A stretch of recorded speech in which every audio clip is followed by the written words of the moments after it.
and welcome to the NXT review. We are the Dudley Boys of What Culture. I'm Adam Wilborn, joined by Michael Hamflett and Michael Sidgwick here to review everything that happened on last night's episode of NXT. But before we get into it, if you're a fan of this sort of thing, make sure you subscribe to What Culture Wrestling on Apple Podcasts, Spotify, Amazon Music, and YouTube, where we do daily wrestling podcasts where we not only review this show, formerly known as NXT 2, but I don't know. AEW Collision. Pay-per-views, premium live events. We have interviews, roundtable discussions, and a roundup of the week complete. And a very good quiz, of course, on Wrestle Culture. As I said, though, joined by Hamflett and Sidgwick to review last night's NXT and all the fallout, one more time, from NXT Battleground. I'm going to do it right this time. You're grounded! Battlegrounded! But ma'am, you're a winner. Ding, ding, ding, ding, ding. Running out of excuses to plug. So please, your hotel and casino, you're a beautiful place. Please get in touch. Really want to stay there again. One more of them $2 beers. Always want one more. I can't go, so. You still take one though, wouldn't you? Like if they offered us a trip and it didn't have to be around WrestleMania time. Of course I would, but I just can't do it next year. Yeah. Sad. I accidentally wore the dog tags home yesterday. You feel like one of the treats. Feel like John Cena when he would kiss him before the match. Like, you never actually served, John. You're a wrestler. Anyway, what do you make of last night's show? It was bad, Wilborn. Disagree. And my concerns were that I thought it was the kind of rubbish that you wouldn't be able to spin. And then... Challenge accepted. Well, and this is the point. Yeah, I watched that. You don't have to accept the challenge. You could just be honest and say it wasn't good. Where you came out of the news studio and you heard... You don't have to do this bit. Your life... It's not a bit. Your life doesn't have to be a one continuous bit. Maybe we could even stage some kind of intervention. Bantervention. He's into it now.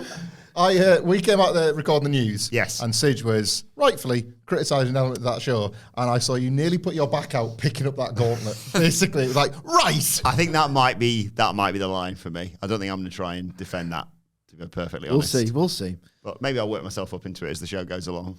Sidge, what do you make of the show?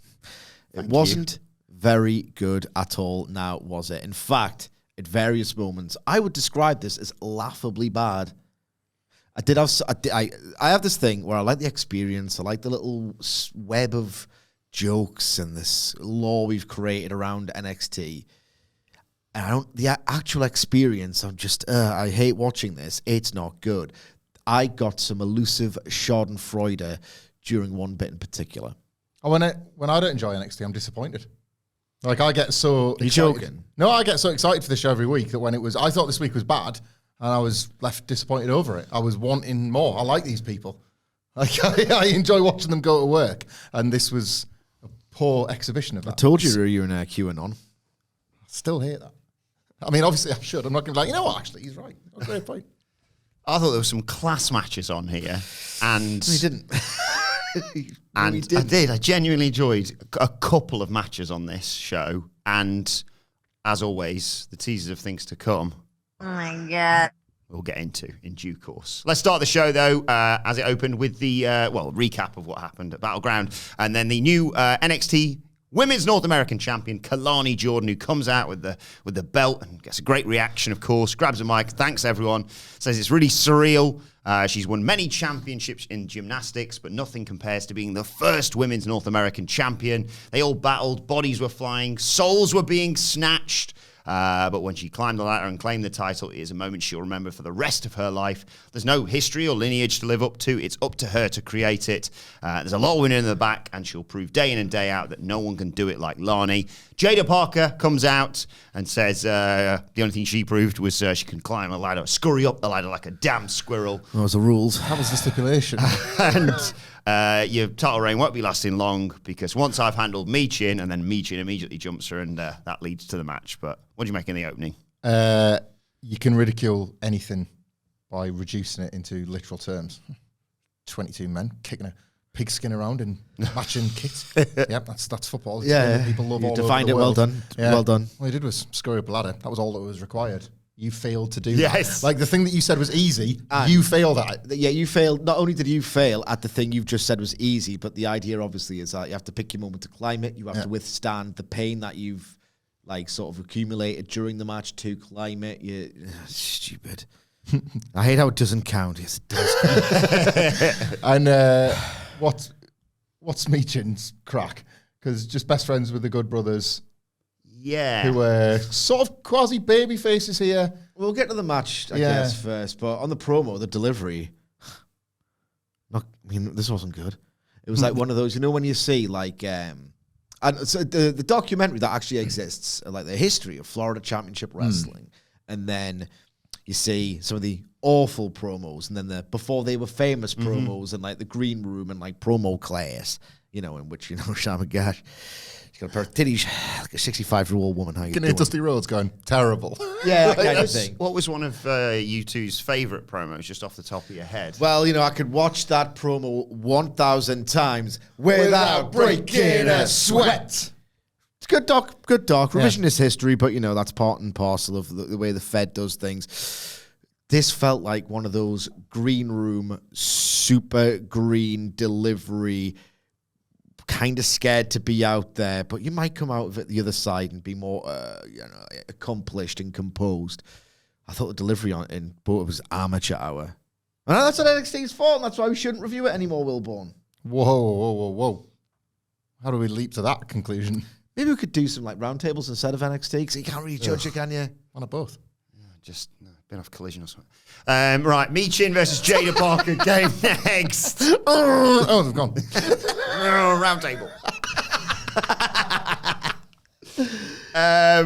The brawl obviously kicked it all off. That continues the match with Parker talking trash after hitting a splash. You know to win you over on this show. Go to a break, Never come not back. reviewing this. Parker's in control. Meechin, though, keeps fighting out, keeps kicking out and making a comeback. She hits a tornado DDT, gets a 2 count. But Jada hits the hip attack that knocks Meechin out the ring. Outcome. This was the one good bit of the match for me. Looked like death. Kicked ass. What a bump. Outcome Carl Anderson and Luke Gallows to rally Meechin. Parker says, get away from her. And then grabs a chair from underneath the ring. Gets to the ring with it, goes to swing it, but Anderson jumps on the apron and grabs it off her, and that distracts her. Meechin rolls her up 1, 2, 3, and basically, not to skip ahead too much, that's Meechin, number 1 contender, effectively. Right, yeah. Meechin's number 1 contender as a result of help from the Good Brothers, which was help to stop cheating.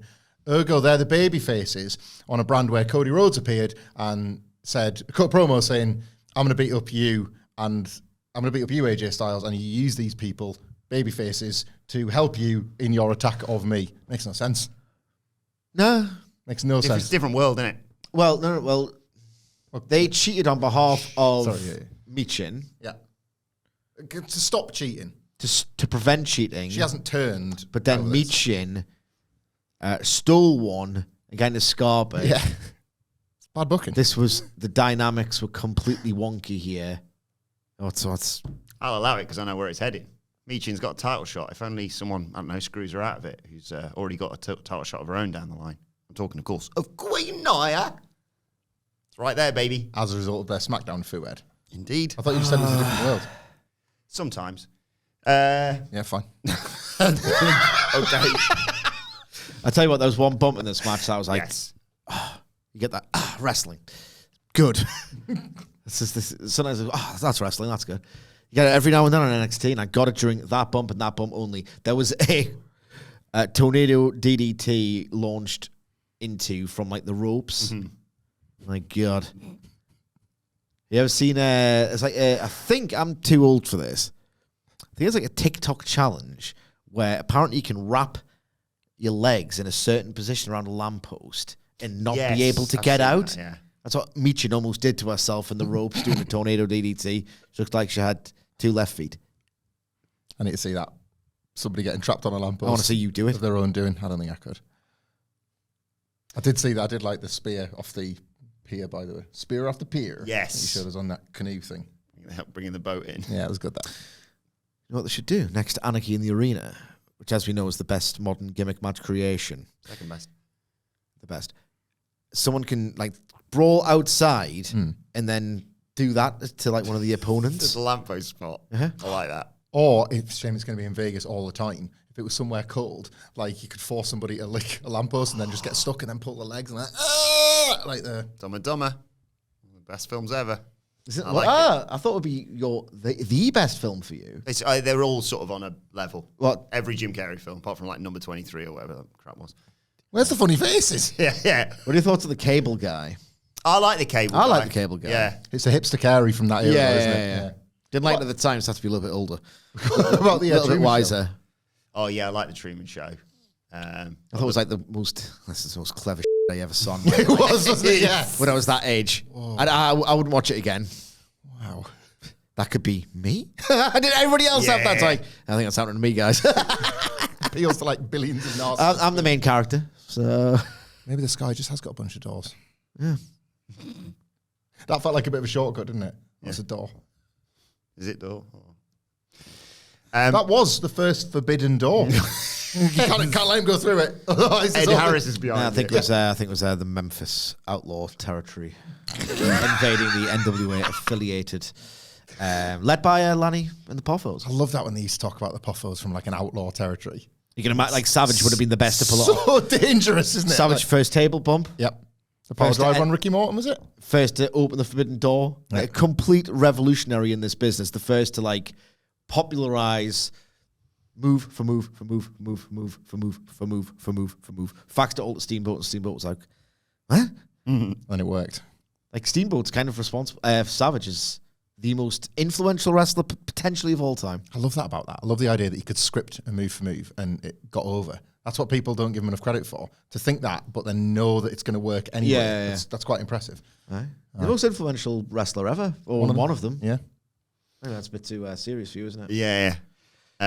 Shut the up, Sidgy. Well, you'll like what came next because it was a recap of what happened at Battleground Siege where Wesley was attacked by Gallus. And Tyler Bate and Pete Dunne are back. Hey, here they are. No, not good.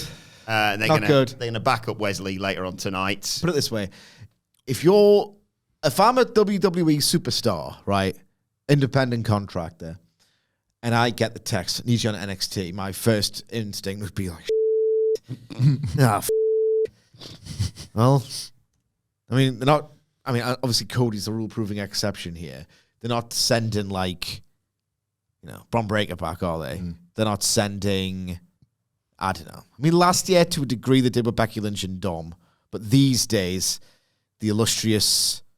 following in the illustrious footsteps of Michin and the Good Brothers, it's no longer, we're trying to sort out a new TV deal. Becky's here, so's Dom. So What must really sting for these two is like, this is the big week. We're on AEW's tails anyway. We're going to catch them. We're going to beat them, in fact.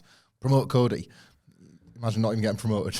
I know. Imagine not I even think there getting was this thing on social media, to be fair. This video was from social media, but I agree. Having said that, I do think this is a means to an end of like, well, Wes, they're not your best mates, are they? Yeah. To get the Rascals match to in. build a match Pete stuff, Dunne and Tyler Bate, who even before there was an NXT UK, were incredible pro wrestlers who could have done what several wrestlers have done. I don't know, like Darby Allin et al. In AEW. Tama Tonga recently in WWE just walked in like how it used to happen all the freaking time to nationally televised cable property and just were able to do it because they were great. Yeah. And you do not need the performance center unless you're like an NIL athlete, right? Okay.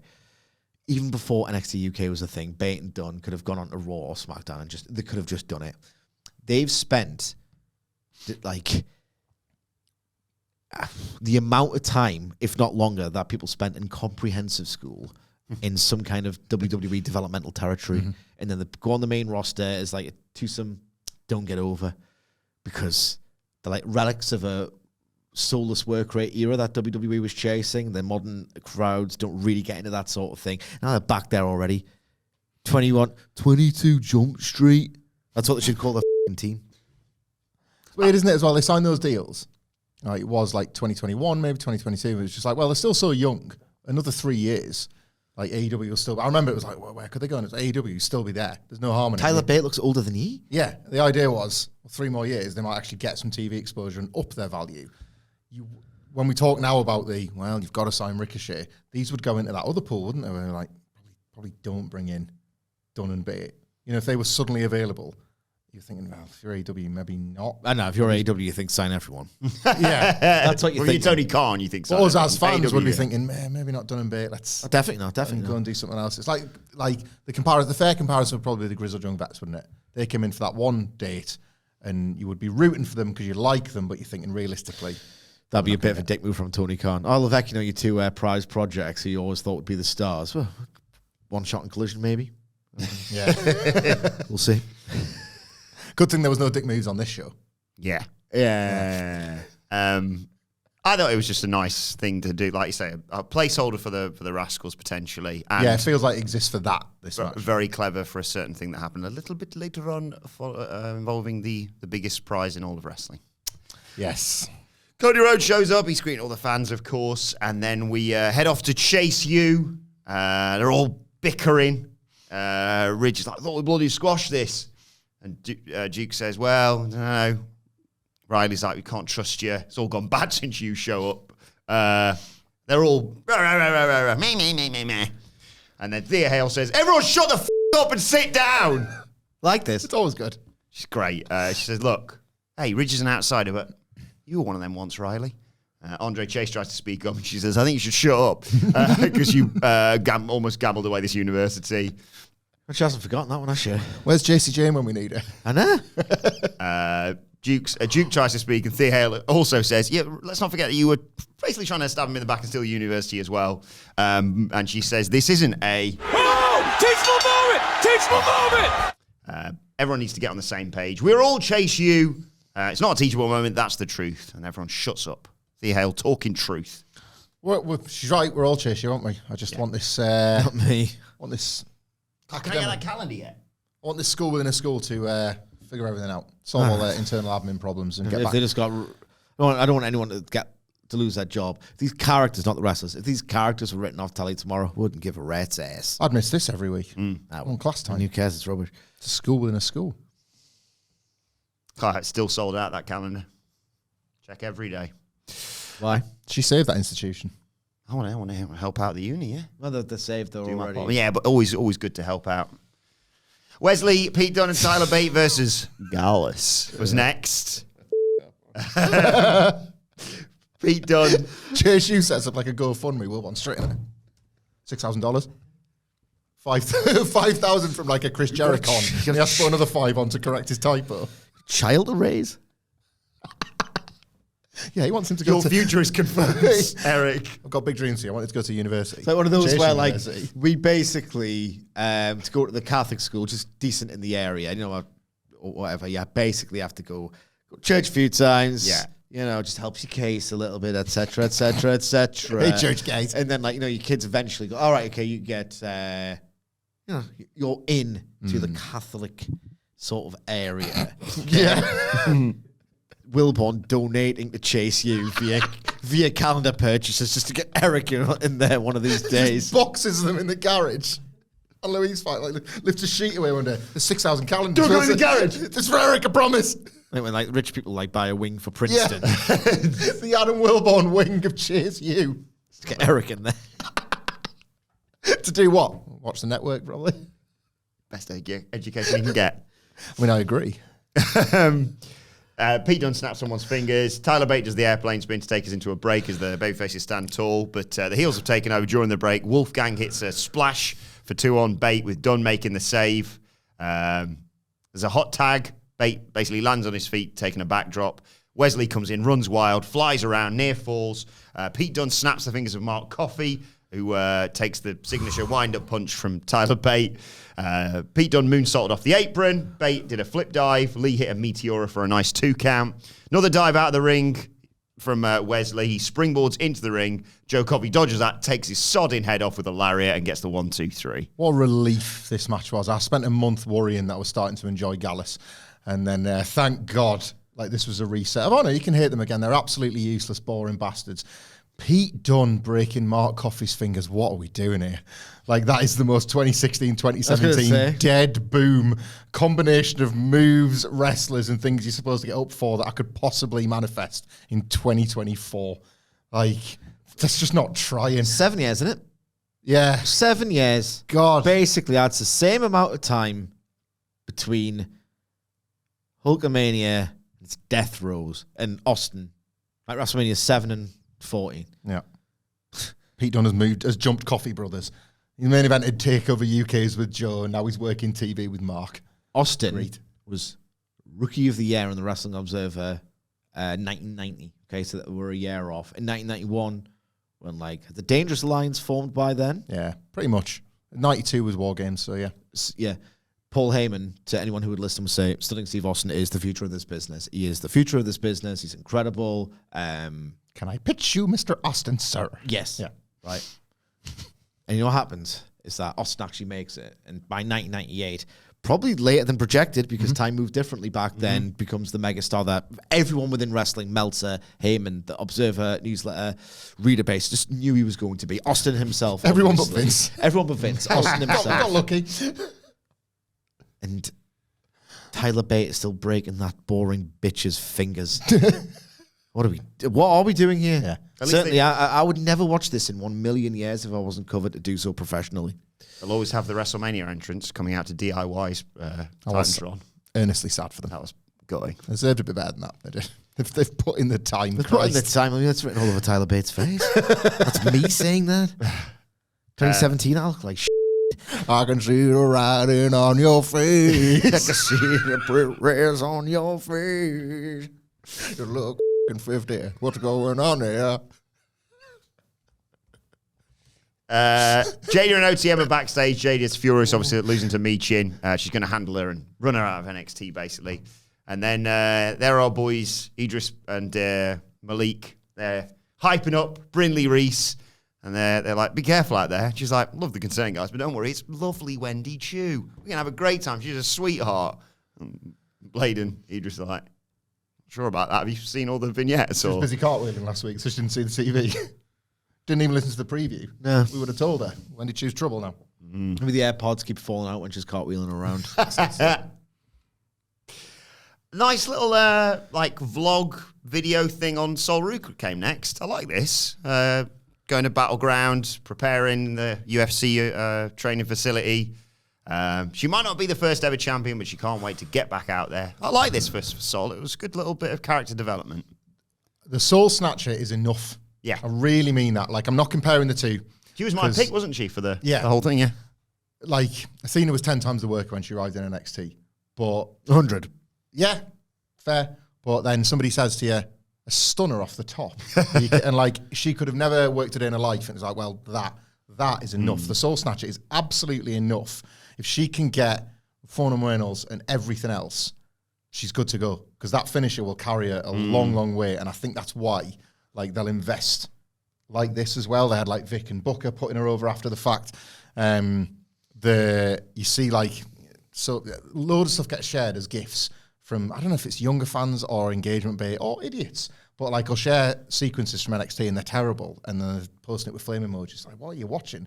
The Soul Snatcher is one of the few that actually justifies the emojis, and I think that'll carry it a long, long way, especially when you've got something like the ladder match where you fantasy book it and then one plays out. I feel vindicated by my investment in this character. So I don't know how much more she can put together, but I think worthwhile investing in. Yeah, I know it's the fault of the Performance Center, as you often say, Sige, but it was a nice story to have it be like, a few months ago, I literally couldn't walk, and now I'm doing this at the UFC Apex. They took me from a sporting background and trained me in a way my body wasn't ready for and torn all the muscles off my bone. That's NIL, baby. Yeah. Well, we got another look at some new ones, didn't we, on this show? I love them. That big lad. Who's these- that? I love these Well, guys. I want to know. Who are you? It's 1995. I wish. Because they're going. You're the only person alive. Go back like that. Sige, it's time for the return of Wendy Chu, or should I say evil Wendy Chu? She's got dark pajamas. I know what she's got. She's got makeup. I with love that, by the way. like Orange Cassidy tagging with Danhausen. The denim is black. it's like a scarecrowy sort of. It's Jack Skellington. Yeah, and she's got a black pillow rather than the usual fluffy pink whatever. Goes straight after Brindley Reese. Hits the sleepy time elbow. Brindley's like, whoa, this isn't you, Wendy. Hits a punch. Wendy just no sells it and charging DDT off the ropes. There's a little bit of offense from Brindley, but mainly it's Wendy Chu dominating and being creepy. Yeah, she like scuttles towards her at one point. Hammerlock lariat, Cobra clutch. Submission win for Wendy Chu. Absolutely. So good to see her back. Fantastic. This was honestly, I hate something that is broken within me where I don't necessarily want. How do I just don't understand how WWE's won. I know. I know. It's just, I mean, I get it. Yeah. I mean, I get it. You're doing them funny voices, but they go when you're doing the real one. Yeah, people sure love them some WWE, and I don't really get it personally. And if it was great, but not for me, or like, I don't know, just the telly. Some of the PLEs are goated. Some of the moments of the PLEs are goated. Don't forget Monday Night Raw. No, but I do most weeks, and that's the issue. I feel nothing. It's like the spooky gimmicks never work ever after the Undertaker and Kane. Ever. Abyss, maybe, in the context of TNA. They just don't work. Wendy Chu's already had a spooky gimmick. It was a catastrophic failure. Here's an idea. Let's do it again. What are we doing here? I was watching this. I quite enjoyed feeling the hate. It was like 2012, okay?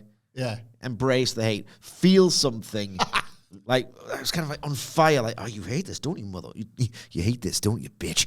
I was like, my inner hater who was saying to myself, oh, yeah, you hate this, don't you, bitch? I was like, yeah, I do. And my hate was like turning me on. I was like getting all jazzed up with the hate. Like the hater, just like the ranting guy that I can sometimes be. It's like, you corny motherfucker, what are you doing? Head tilting to one side. It's like, oh my God. Ooh, oh my God, Wendy Chu's. You get scared of Wendy Chu watching this? Yeah, she creeps. Shut your mouth. Cold on the other side of the pillow. Give me the creeps. What are we doing here if we're not being scared by Wendy Chu? Is there a single person, right? Man, child, young, old, whatever, going, oh my God, Wendy Chu. Brindley Reese. She might never cartwheel again after Shut this. up.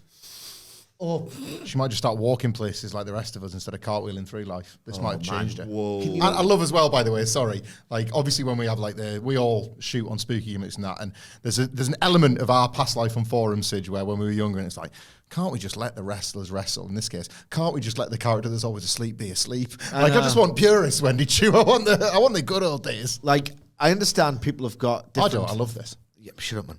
People got a different threshold for horror and stuff like that. Some people, like this bitch right here, cannot watch a single one. Correct? I'm not a huge fan of horror, no. I've seen 28 Days Later, but I'm not going to actively go out of my way to watch them anymore. A Quiet Place was not a fun experience for me. You get a little bit scared and things. Yeah, I don't. Well, it's a better way to spend your night. Yeah, some people watching just the get Max. scared. And I know other Having people- kids did me in with kids in peril in horror. I can't take that anymore. That was where my line was on. It's adults, fine. Sore, but it's for adults. That's grand. But some kids have got some adults have got different I can't do this. Some people give it to me. So I'm trying to reconcile this with where I'm at with horror and spooky things in general. I can watch most horrors and generally be okay, and I like the genre. I can watch something I watched Dawn of the Dead again the other night, and it's really, really well done. 70s. It's a seminal entry in the genre. Dawn of the Dead. Like the original. Yeah. It's Love absolutely it. incredible. There's loads of bits where it's just so well directed. It's so well blocked. Where that claustrophobic moment was there is nowhere to go. You're going to get bitten. They're even great about fantasizing living in a mall. Yeah. Because you'd love that element of Yeah. it. You'd be like, well, zombies living in the mall. So I can get a little bit not terrified where I'm frozen in fear, but I'm like, oh, I don't like this because you're going to get got. I watch Hereditary and it's like a catarrh of the mind, like mind snot where you just cannot shake. It's like having a cold for a week. You cannot shake that feeling of horrible that you get watching Hereditary. And it's really there's jump scares in All-time a jump scare. All-time a jump scare. I think I've seen that. There's really, really genuinely a creepy vibe as well to it. So what I'm saying is I can be affected by really, really, really well done horror. I cannot imagine ever being spooked out by Wendy Chu. It is why else does it exist? She's not there. I mean, I think she's a competent wrestler. She's got a lot going for her. I can't imagine anyone ever watching being spooked out by the spooky character. And if you're never in a million years going to get spooked out, genuinely, unnerved by the spooky character, why is the character spooky? And in your defense as well, for people who are saying, oh, that's why Sidge always saying this. You've said the exact same thing about AEW with spooky gimmicks and House of Black and what have you. Like, they kick ass as wrestlers, but you're not like, oh, God, careful, Malachi Black's going to be in a dark room next. Is the, maybe when he chose, like, different makeup and the fact that she was a sleepy character beforehand, is it not a deeper commentary on this wider feeling that we're all just tired? They're not trying to make a point, Sidge. It's more of a metaphorical thing, and she's just taking it too literally. We wake up every day, you go on social media, you're like, God, I'm so tired. And it's first thing in the morning. Like, life has become too difficult. And through Wendy Chu, they illustrate the message. You use the example of Orange Cassidy with a modern-day Stone Cold Steve Austin. Yes, I did, and I still stand by it. Wendy Chu is a commentary on society. Shut up, man. It's already failed miserably. We look back on... I can't wait for next week. Like, what next to Wendy Chu? That's first bullet point, absolutely. We look... Off Tony D, have you? Well, second bullet point, good point. We look back at Ora Mensah attacking Ethan Page, off the back of Ethan Page obviously attacking him, and as a result, he's been banned from the building. Roxanne Perez is walking through the parking lot, careful. Byron Saxton approaches her and asks her about her State of the NXT Women's Division address. She says she beat one of the toughest women in wrestling and she's going to address the division tonight. Then she's accosted by, oh God, really unprofessional in this actually. He's basically now Ava's assistant. He used to manage someone else in NXT. I've forgotten his name, Sidge. It's Robert Stone. He says Ava wants to know what Roxanne Perez is going to say, and she says you're just going to have to wait and find out, like I had to do with my Battleground opponent. It's all with Roxanne Perez, by the way, because what's Ava's assistant's name again? I've already forgotten. Robert Stone. Would have just been like a big old grass, wouldn't he? Oh, I know. I'm going to tell Ava. Hey, boss. Hey, boss. Hey, Six. Thanks, Knobs. Let's get cactus.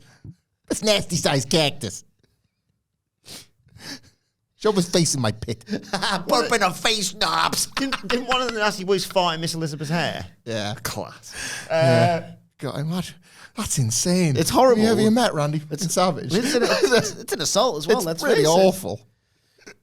Got a six. Farting's funny. Scram, Knobs. Randy's coming. Cheese it.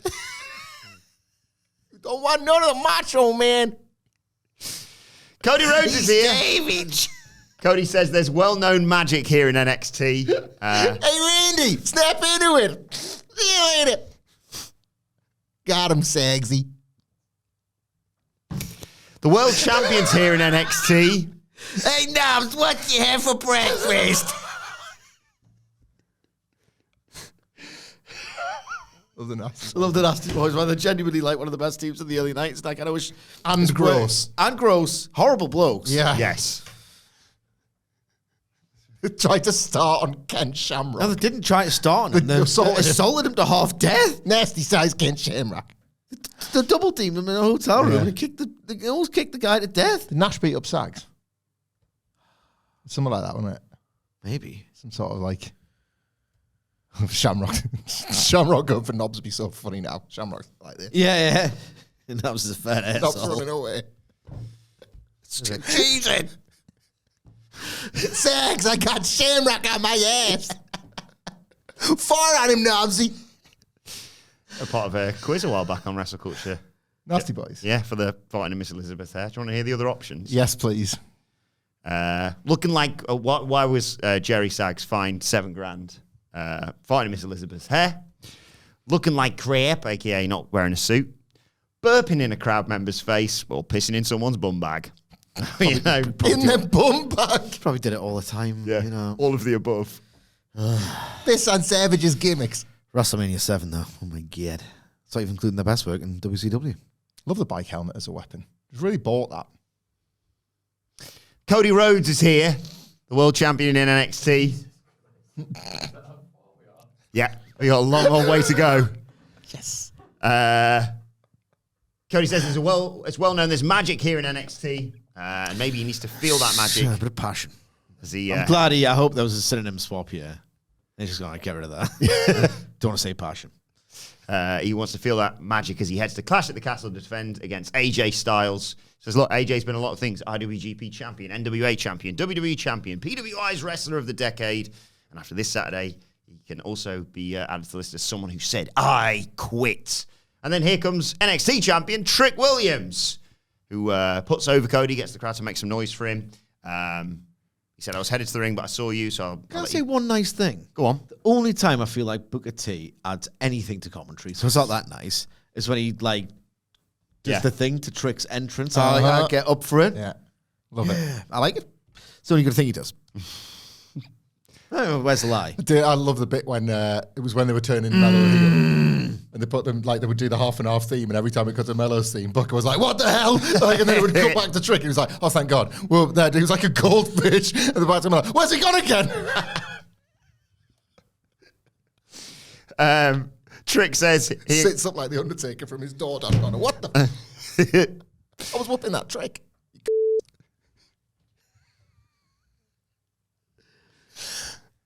Trick says him and Cody have had similar journeys. Cody's at the top of the game. They're both champions. They both had huge mountains to climb. Both had chips on their shoulders. Now they've got the championships and everything feels different. Instead of having something to chase, they've got it. People are attacking them. He asks Cody how he deals with all this. Cody talks about going from hunting to being the hunted. Everyone in the back is judging them, thinking that they can wear the belt better. But there's one thing to keep in mind. Even though they've conquered certain mountains, there's always another mountain to climb. Your observation, this? You picked this up? Yeah, it was one of those where I first, on the first watch, I assumed it was just, ooh, maybe I'll go after your belt. I barely watch it once, to be fair. Try not to go on my phone. And then I thought, wait a second, King of the Mountain, Slammiversary. You love TNA as well, don't you? Love TNA, mate.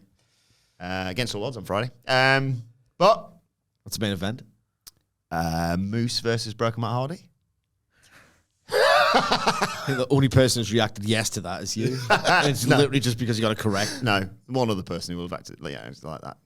It's Matt Hardy, yeah. And that's the only time he said yes, because otherwise it's panic that if Matt wins, that's him just flinging the door up into NXT. I think Broken Matt Hardy could work in. I think off. Don't ruin this for me. I think we might have misjudged him. Sidge needs Matt Hardy for NXT. I need Matt Hardy on Raw, man. Yeah. Matt Hardy and Gallus on Raw. Matt Hardy puts me in real trouble. Matt Hardy, Gallus, and the new Spooky Stable. That's how AEW, that's how the pendulum swings. Bring it on. God damn it. Cody says he's been granted the authority by Ava. She hasn't got the surname. She's the Rock's daughter, general manager of NXT, of course, to let him know who his next challenger will be.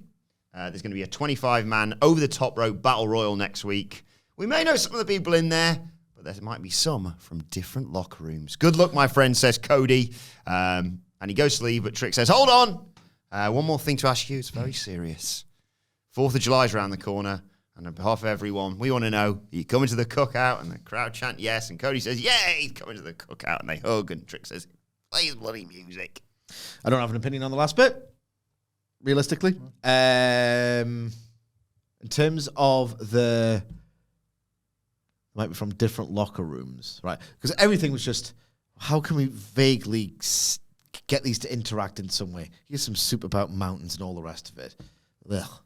I mean, it wasn't the best, was it? No, I didn't really like the second. But it's obviously probably TNA involvement and NXT next week. A lot of games to play. Please. Joe Hendry deserves a shot, man. He's been grafting. He's as WWE as a character gets in 2024.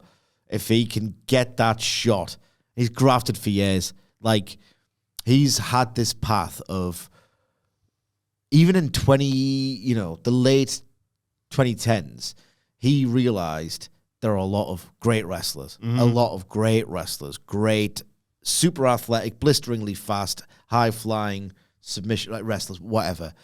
Even then he was like, I need to do something to stand out. There's too much of this. And now there's even more, and now it's no longer the novelty. He's played the long game, and I think the dueling fortunes of what he's trying to do with his career and how WWE gets characters over The twain is met now. Timing is timing is so important in wrestling, isn't it? Yeah. Hit that sweet spot. And the thing is, if it is someone like a Joe Hendry, one isn't enough, is it, for a 25-person battle royal? So I suggest there's going to be more as well. And I was saying this on the news today. Every day there's speculation from the various, like well-informed reporters, Ashorn, Ross Sapp.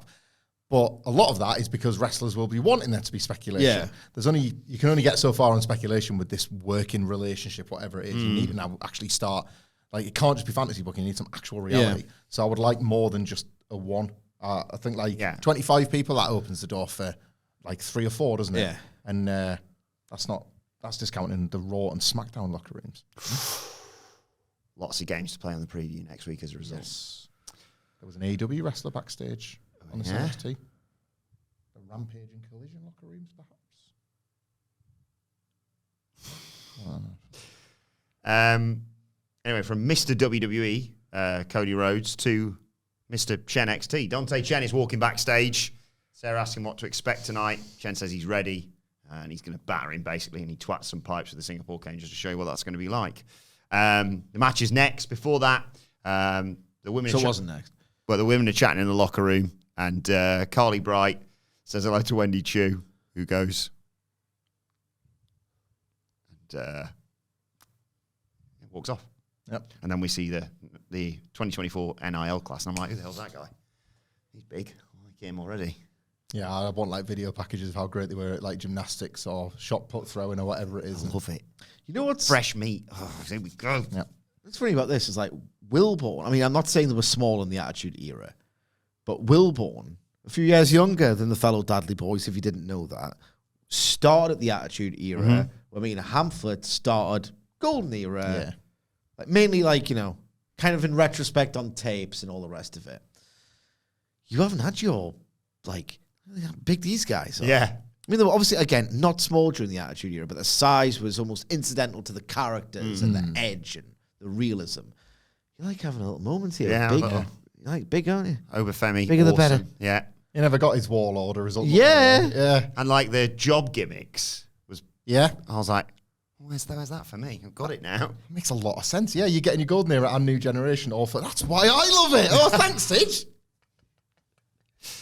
Then we got I moved on. the Singapore cane match. This was brutal. Ever heard of Dragon Gate? I really enjoyed this. They just I twatted was each having a other. conversation on the forums. I mean, Ricky Steamboat. Yes, I have. Of course. I really enjoyed this match. They just hit each other really hard with canes. I like the dive spot. Yeah, it was awesome. Yeah, it was like, creative, wasn't it? Yeah. Basically, Dante Chen, I'm stepping on his dick, just dove out the ring, kendo stick in each hand, the end of it, and just went, strangled him. A strangle dive.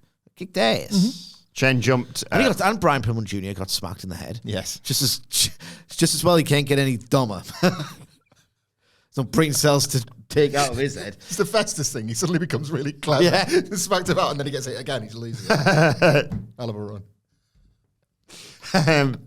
Dante jumped Lexis during his entrance, and the first, I don't know, couple of minutes was just you swing it, I'll swing it, bang, bang, bang, bang. It's funny that the stipulation is, when you've got like ladders, there's ladders everywhere.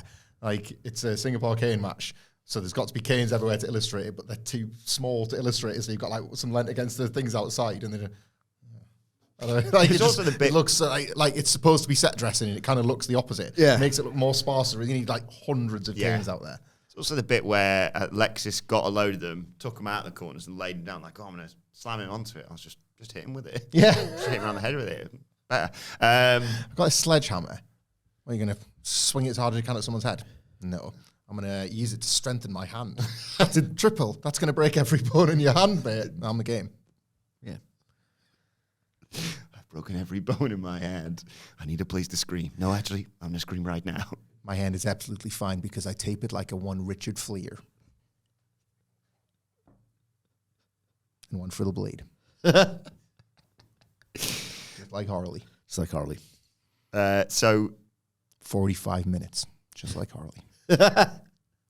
Lexis King fought back, hit him in the throat with the stick, choked him in the corner. Chen fired back up and went bonkers, just twatting him with it. This was when he did the suicide dive with the kendo stick.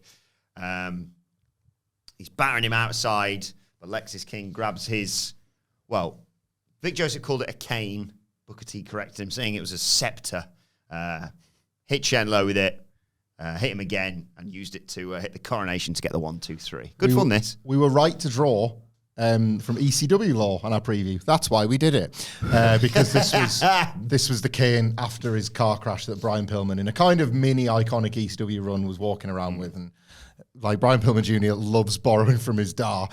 So much so that he came into WWE and they were like, no, you're having none of it. Start again. Please start again. But I didn't mind that. Decent Nice sort of callback. little nod. Yeah. Basically, this is quite well worked in that, or quite well conceived in that, right, how do you make a Brian Pillman Jr. match tolerable? Because he's pretty slow. He's not remotely dynamic. Right, you beat him in the head with a weapon. And I just had a good time with it as a result. And then just when you Dan, he's over, isn't he? yeah. Yeah, Chen You XT, did man. say, I was off. I was doing chores and assignments, Yeah. my personal life. I was on Wednesdays. Yours always happens to be on Wednesdays, and yours always happens to be on Thursdays. It's a nightmare being a parent. These things just come up, don't These they? things come up. These things come up on Wednesdays. Yours come up on Thursdays, though. Yeah. Just when you thought the show couldn't get any better, JC Jane. I was glad to see you back. And Jasmine Nix are walking backstage when Cody Rhodes walks up and he gives JC Jane his dashing mask. Oh my God. I can't believe this. A earnestly fantastic bit made better by the fact that she wore it over her existing mask in the main segment. Two Matt, that's it. Imagine if I wore glasses on top of glasses. That looks stupid. I love it. I was so I'm pleased. so excited to see where this goes. The legacy wrestlers of the 2.0 era, like that's a strike against them. Like, you cannot get off this show. I love them more. Like, there's JC Jane, Fallon Henley, Gigi Dolin, these people that feel trapped in this completely broken show forever. I now see them as they're all the dead man. They're all the sort of Undertaker. They're the conscience of NXT 2.0. Pillars.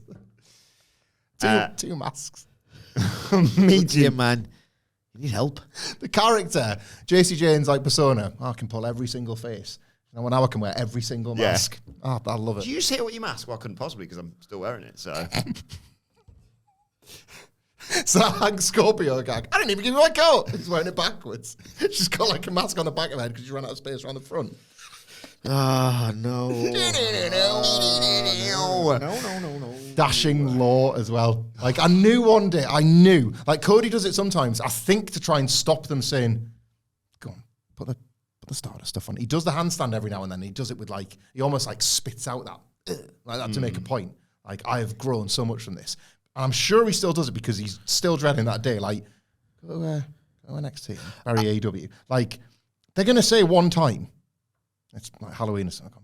I think Stardust is a badge of honor. I think he loves, in retrospect, the idea. He obviously hated it at the But time. would he wear it? Is that a bridge too far? No. But I think that's a little tribute to, look how far I've come. yeah.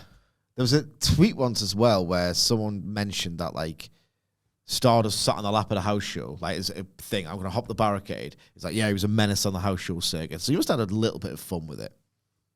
Yeah, the week this, go on, stick the gate. Like, we've got Goldust back. Go on, put the tag with brother if you want. Got to do one thing. Yeah. Falls out the gear. I Work tonight. Give you the main event if you like. If you want. want JC Jane to start bagging people. That's what I want to see next. Meechin walks out of Ava's office. As I said, she's got the title shot for Kalani Jordan. And Vic Joseph's trying to be very professional at the desk when suddenly, whoa, camera goes a bit. Someone like grabs at him. And he's furious. Booker T's furious. Who could that possibly have been? Brooks Jensen. Brooks Yeah, it's Brooks Jensen. Oh, yeah. Eddie Thorpe's back. Great to see him back. He was taking Tavion Heights, and you thought it was just going to be a straightforward squash. Tavion actually got some decent Kicked his ass. showing in here. For a reason, it would seem. Thorpe had to escape a dragon sleeper. Fights out of it, though. Big strikes, big moves, German suplex, and an implant DDT gives Eddie Thorpe the win. Functional, not particularly entertaining, but the back and forth was designed to get them both over, and it did that, I guess. because who was watching backstage, the No Quarter Catch crew, and Charlie Dempsey is impressed by Tavian Heights, tells Miles Bourne to go and get him, and Miles just doesn't get it. Dempsey says we could use strength in numbers. Damon comes in, what are you talking about, basically? And Dempsey says, well, don't you chat back, you lost to Tony D. And then tells Miles, go and get Tavian, capiche? What a week, by the way, because on the week where Final Testament finally got over in all our hearts, I think this was it for me and No Quarter Catch crew as well. Having to turn so Miles Bourne can actually hear the instruction is quite a nice bit, working on the assumption that they are all on the same page with this, and it's not something Miles Bourne feels like he has to get involved in. Like Charlie Dempsey getting increasingly frustrated. It's entirely conditional. Yeah, of course. Entirely conditional on that. I will say, Regal's kid, what's he called again? Charlie Dempsey. Of course. He, even though he's not trying to do this on purpose, has the comic timing and sensibility and panache of, Liam Neeson in Extras. When he says, I can do comedy, of course I'm not sick of being serious, and he tries to do jokes, and it's like, that's Charlie Dempsey cannot do this, why make him do it? Charlie Dempsey's really showing me something. If only he knew. Yeah. So Ava's backstage next with her assistant. Oh, God, I forgot his name again. It's Robert Stern. Who's Ava? Oh, she's got her name. She's the Rock's daughter and the general manager of NXT. And Booker and Cook of the year, obviously. We forgot. Rock and the little grass says... He is the little grass now. She's not telling me what's going to happen. Like, it's fine. It's almost like Ava's incompetent. Yeah. It's almost like she doesn't deserve the job. Sorry. Stevie Turner comes in and says, I was in the locker room and I heard what she said. She's a little grass now. Gone off streaming, have you? And says she's going to call you out and ask for an apology. And Ava says, oh, sorry, I've got a phone call. Can I have the ring, please? Thoughts? Hello. Ava's... That's a good Al. Nah, not very good. One of the worst ever. No, she is. One of the worst people you've ever seen on a wrestling TV screen. Yep. Where's the lie? No, I agree. You actually won't get any arguments from me on this one. I mean, you can't even... No. Would you say that's just like a stoic, authoritative presence? No, it's actually just rubbish. Thank you. Anyway, what came next wasn't rubbish. It was awesome. Javon Evans, I love him. Taking on Sean Spears. He's just going to be a huge star, Javon Evans. Fires off chops and a running Hurricane Rana early on. Spears fights back, though, chokes him in the ropes. Evans hits a drop kick to the floor and another one through the ropes to take us to a break. He's in trouble when we come back, but he hits a kick to the head and a spinning belly to back slam to make his comeback. Spears catches him with a kick, though, and hits a top rope hanging DDT. Goes for the C4, but that's countered by that awesome Javon Evans top rope Cody cutter. But Spears wisely rolls out to the floor, and then Evans does that spinning springboard, and Sean Spears moves, and Javon just eats crap. He smashes into the announcer's table. He's in real trouble.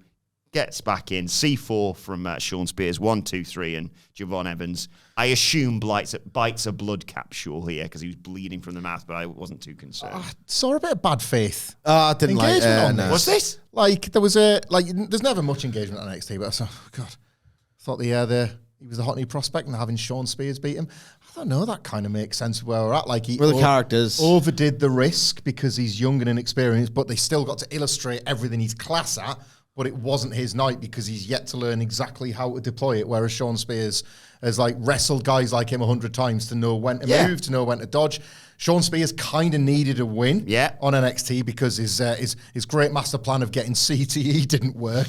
So they like, for a change, this was like quite uncomplicated for Sean Spears. The experienced wrestler knows when to just move out of the way because Javon Evans is too young to realise when not to do the thing. Like, I thought this was pretty well agented when you've got this Battle Royal coming next week and someone like a Spears should be fancying his chances.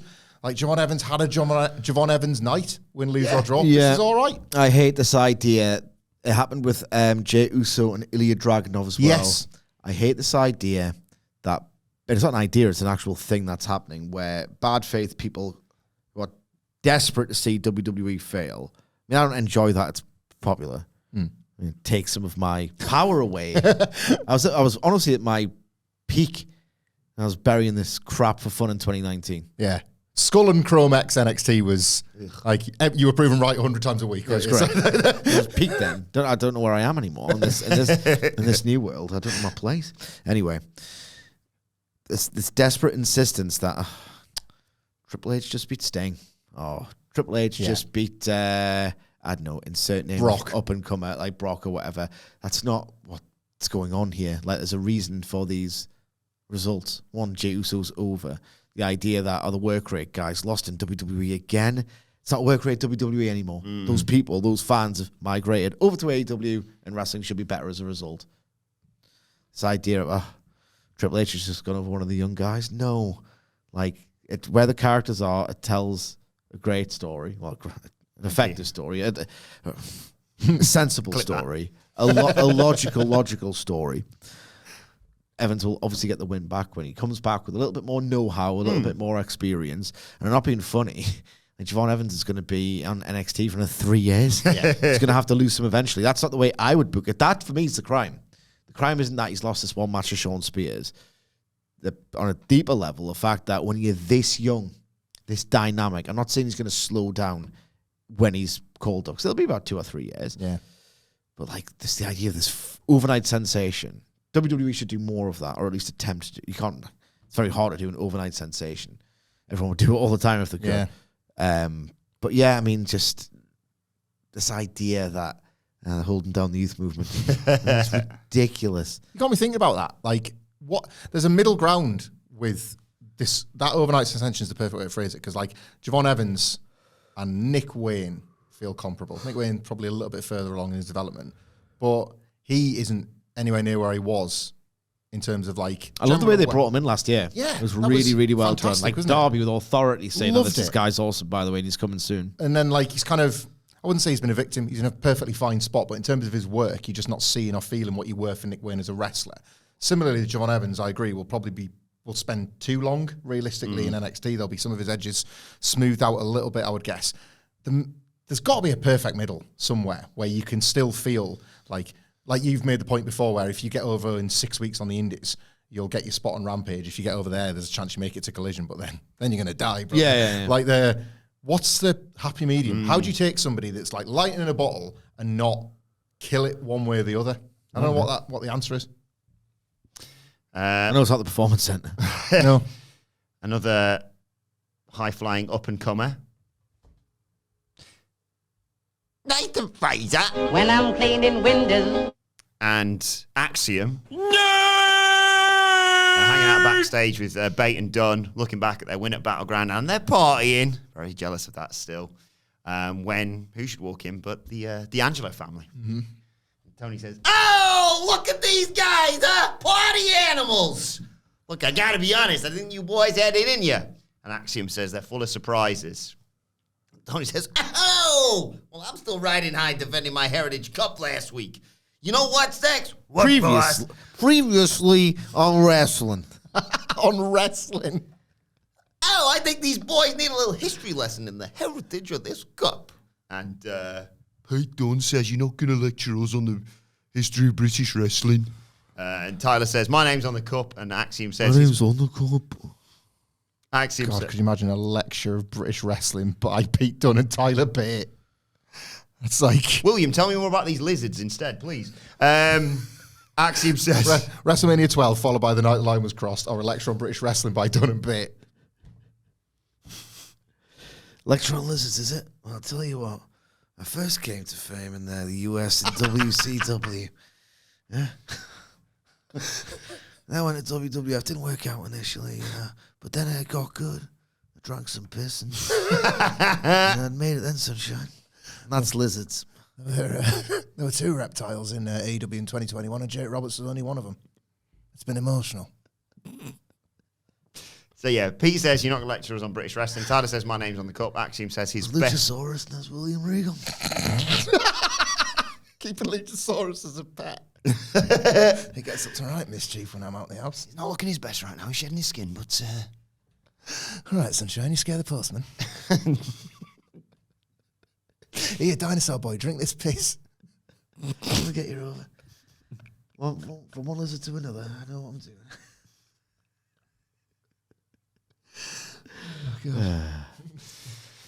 So Pete says they're not going to lecture them on British wrestling. Tyler says, my name's on the cup. And Axiom says, my best friend won it as well. Who's his best friend? I don't know. I think that's a tease for the future, perhaps. Meanwhile, Nathan... They call me serpentico.uk.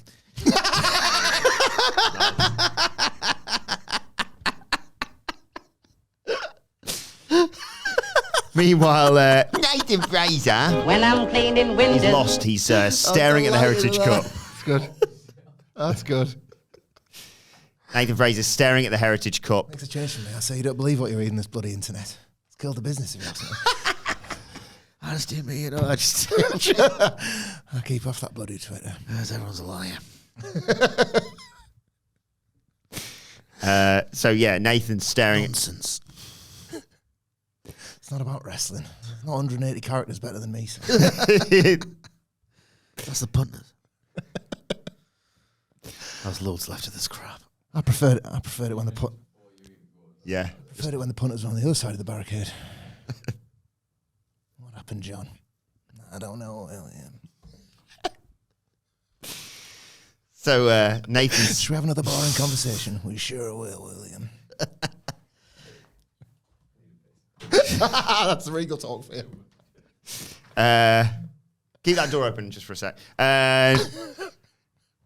Nathan's staring at the Heritage Cup, and Tony says, "Oh, what are you looking at? Look at me. What are you doing?" And Axiom says, "Hey, shut up, you. We're still tag team champs." Stack says, "Yeah, for now." Terrible. Terrible. Really not good. And Tony says, "Oh, take it easy, Stacks. We'll give him a lesson later. Come on." And the family leave. And Nathan says, "Missed that cup." Axiom's like, "What are you thinking? We're tag champs." And Nathan's like, "I can pull double duty. I can defend the tag titles at the same time." Uh-oh. It was eyes up here stuff, this, wasn't it? He was just locked in on that absolutely pointless trophy. Biggest prize in all of wrestling, Of course, indeed, yeah. That's probably why I wanted it. Indeed. Anything else you want to say about this? 0. Oh, 0. I want to move on. Oh, sorry. What? Just seen. My DoorDash order for my lunch has just arrived. I don't have DoorDash in I best go and England. check. I mean, I shouldn't... You shouldn't even have the app. Well, I don't Waste of time. You cannot use DoorDash. Nobody's in come England. from America to deliver your Actually, food. no, William. I've got a... sorry, I'm wrong about that. I've got a package from every... I don't think you do. Anna Louise told me. There you go. Read that. Downstairs right now. Probably. I must best go and check. I'll be back in a sec. Keep talking about this segment, though. Go on. There's nothing to say in the first place. No. Hands us out to dry when he just leaves us halfway through Yeah, I his podcast really like this. resent that. I really resent that because obviously I'm not very good at hosting. In fact, I get actually a little bit flustered when I'm the one who gets like led. Blinded I by don't that need red to. light. I don't lead. I get led. Could at least give us like a good segment to talk about. Yeah. That's weird. I thought I heard the door go. Yes! Taxi! Going, guys. Hey, Yes. it's 1 p.m., by the way. Good job no one needs to leave anytime soon, huh? Yeah. I wish I didn't. What do you make of the old chat we had with the tag champs last night? Oh, you're loving that, I'll bet. Another winner of a week, Stacks. Yeah, great segment. I love it. When I rest my head at the end of the day, it's all I dream about. Speaking of which, Sid, what's the deal with pillows, huh? You know that Wendy Chu got like an evil pillow or something going on right now. Yeah, a pillow simply is a part of the bed that probably it's just not that comfortable to lie down without a pillow. Just support your head. Oh, yeah. Hold your neck. Yeah, hurts your neck. A pillow is basically, something that helps ease the pain in your neck when you're lying down and just makes sleep a nicer experience. Good to know. Good to know. My dog's kind of been humping the pillows. I think he learned it from watching me. I'm just glad he's scared of the vacuum cleaner, let me tell you.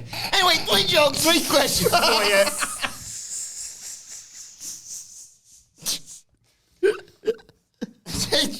Question joke number 1.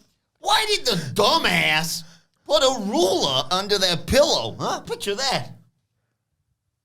So 40 winks, because you're like 40 is a measurement. I don't know. Well, come on, be fair. Give us something. Why did the dumbass put a ruler under that pillow? They wanted to measure the sleep. No, that's not funny. It's as dumb as yours. Yeah, true. They said the 40 though. Logic. Isn't it not a 30 centimetre ruler? That'd be 30 winks, wouldn't it? Yeah, he's a dumbass idiot. So he's got the wrong ruler. He's had a ruler made. It's too long. Because he wanted 40 winks, but he got the wrong ruler stack. It's not right. Why did the dumbass put a ruler under that pillow? Because they wanted to see how long they slept. Yeah.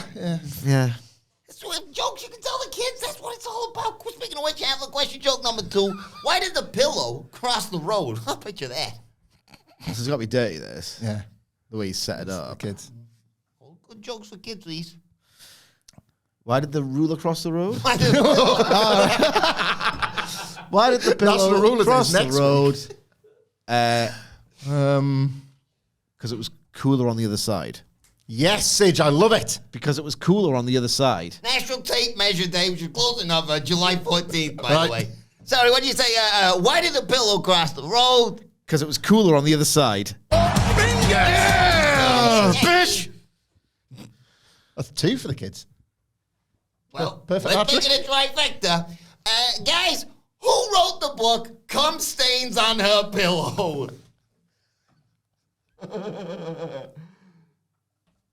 Who wrote the book Cum Stains on Her Pillow? Is it something like... I don't know, but I did the reenactment or whatever. I was thinking something like Charles Dickens. Oh, right, okay, yeah, Charles Dickens. Yeah, Charles Good. Dickens. All right, who wrote the book Cum Stains on Her Pillow? Jesus Christ. Missed her completely. See you later, guys.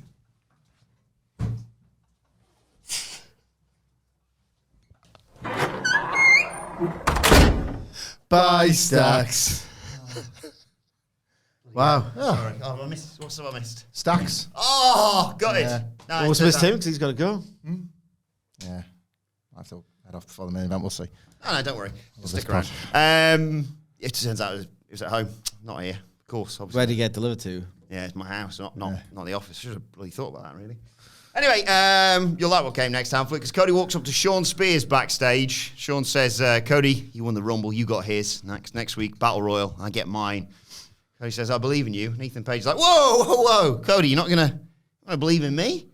And then, just coincidentally, Lexis King is there as well. Can't work out what connects all these people. And he says, no, the King's going to win the Battle Royal. But Cody's a nice guy, so he says, hey, looks like you're all in a good place. Right, okay. I need to unpack this. First of all, the delivery. Like, if the heart was in it, right, you'd think, hey, looks like you're all in a good place.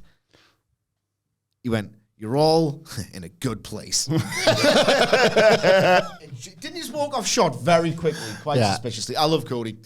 And the thing is, he's usually great at these shots. He was hysterical burying WWE when it was awful, like ahead of and when AEW launched. He was the gregarious, like, banter. Look at this crap.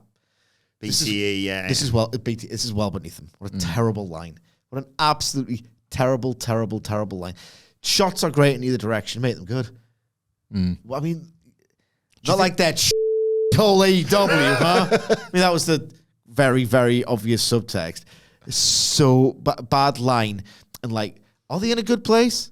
Brian Pillman Jr. has essentially had to essentially restart his career again because the first one was rubbish. Sean Spears is like 50 and he's in high school, the high school of wrestling, and he's 50 years old. He's like a mature student. How do you do, fellow kids? Yeah. And how old is Ethan Page? It's time to play the game! Time to play the game!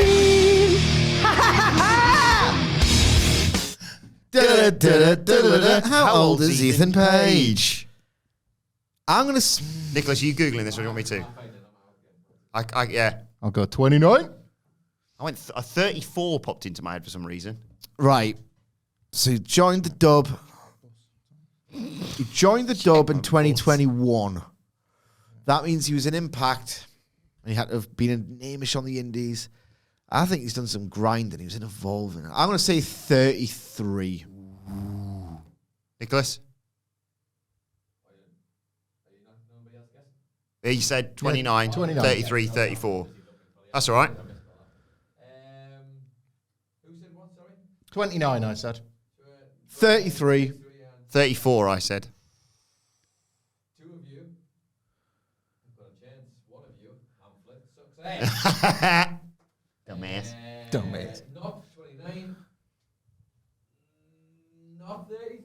Yeah! You're the best. I'm the best. He's in high school. He's in wrestling high school, and he's 35 years old. How old? 38. I don't know how is that. I know what the age 35 is, but are they in a good place? Could you not have said, looks like we're all where we need to be, and just like slap the belt or something? And in their own different ways, they're all where they need to be. Like, hey, what a dynamite lineup. Like Brian Pillman Jr. is like 30.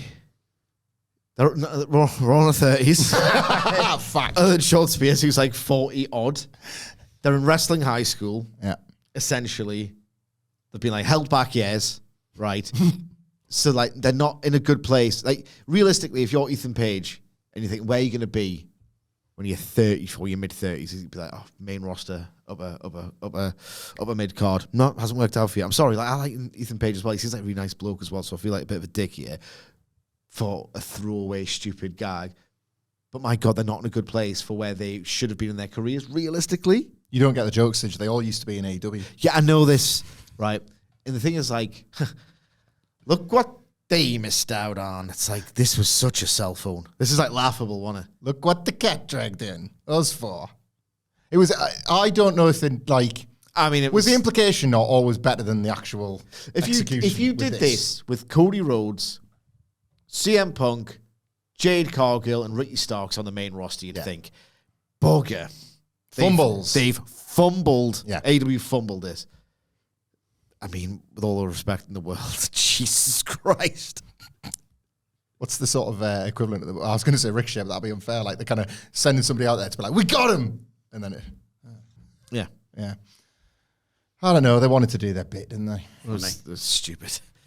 Not like Cody as well, but this was stupid. Probably not his idea. Yeah.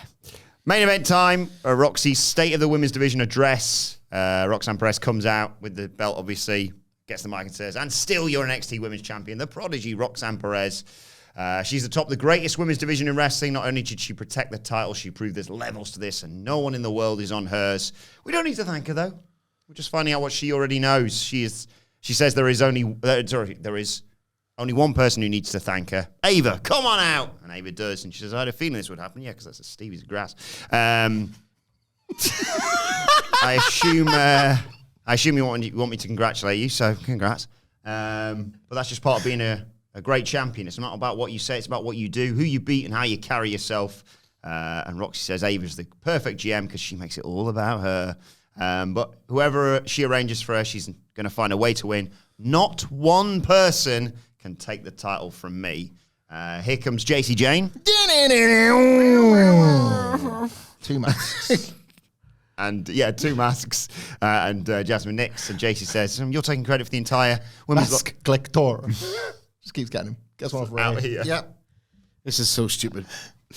You're taking credit for the entire women's division. That was over 3 years ago, so no. That's what you said. You've lost your sweet and innocent personality and your memory. Because because when you first signed your contract, that was one of the reasons people tuned in. Toxic. No one could talk about NXT before your win and titles and stuff without talking about JC Jane. And Jasmine's like, yeah, the biggest threat to your title is actually under this roof. And Roxy's like, really? This is the line where the line starts? Here comes Lash legend and Jakara Jackson, though. Lash says, hold on, Batgirl and Robin.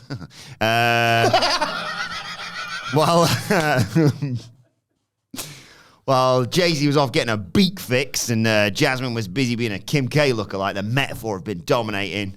Jakara says they were going to target Kalani Jordan, but now it's on site. Here comes Lola Vice. Says you can't talk about Battleground without talking about my match. Roxy proved she's different, but so did I. These fists don't lie. Say all you want about what Roxy has, but I'm the only person at your level. And And Lash says, you need to shake your ass to the back of the line. It all kicks off. Lola Vice kicked Jakara Jackson in the head. Big brawl. It ends up with Roxanne Perez and Lola Vice clearing the ring. And then just really subtly, if you noticed, there was a glance from Lola Vice at the title, which you may have her eye on. And that was an excellent way to close the show. We run out of time today, so let's wrap it up there. Shut up. Why on earth would you do a main event segment promo train in which all the female heels come out and are just awful to one another and very unlikable in the process? Like, who's going to want to tune in next week? Where's the babyface? This was really bad. This is so rubbish. Like, this division probably needs the Battle Royal more than the men's. So, like, Needs some babyfaces. you could assign a challenger a trick. There's a number of ways to get there, but they're doing a Battle Royal. This division with the North American thing as well. Like, They want you to cheer Lola Vice, I think, at some Yeah. point. Was it just holding the spot until they can have Julia come in? Well, that as well. I felt like that was there for Julia to come out and be like, I'm better than all of you. This And then Ava she just Roxanne wasn't. thing is such a bad idea as well, because Ava is so... I could do that. Like, Ava versus Roxanne. Like, Ava's demonstrative. Roxanne. She's so poor, and she demonstrates that all the time in every task they give her. Roxanne Perez. Just put her just standing still. Yeah, Roxanne Perez, best Ava. wrestler on the brand. She hasn't got to sit in. She's the rock star and she's general manager of NXT. That's it. She's like the heel, like Roxanne Perez. I'm the best wrestler on this show. She is. And Ava's like, well, we'll see about that. And she can't even deliver that convincingly. Like, it's lopsided here. I know I'm favouring it. It's not the person you're telling me to. The only thing I got from this was, like, the way they obviously really heavily script things is her saying, not one woman can take it away from me. And I was like, oh, of course, you're going to do a multi-person match then, like a 4-way or something. Yeah. Yeah, probably. Could that be for the next And then NXT she can PLE? say, that's unfair. Yes. But then again, Driving the storyline further forward. then again, if she drops that title, she'd be freed up to go to the main roster, Sid. So, but yeah, what's the next pay for you? Yes, It's I couldn't remember. It's NXT US. Good. What's next? So NXT US. Sun hot. Anyway, that was NXT. Let us know your thoughts in the comment section below or on X at What Culture WWE. Actually, you can follow all three of us. You can follow Michael Hamflet at. Michael Hamflet. You can follow Michael Sidgwick at. I'm Sidgwick. Follow me at Adam Wilborn. Follow our brilliant producer at It's Adam Nicholas. Follow us all at What Culture WWE, as I said. And make sure you subscribe to What Culture Wrestling, wherever you get your podcasts from, for daily wrestling podcasts. Me and Sid will be back later on today to look ahead to Dynamite. Havler can't be asked. But for now, this has been the NXT review. He's got kid stuff. My thanks to Michael Hamflet, to Sid, to Stacks. Thank you for joining us. And we will see you soon.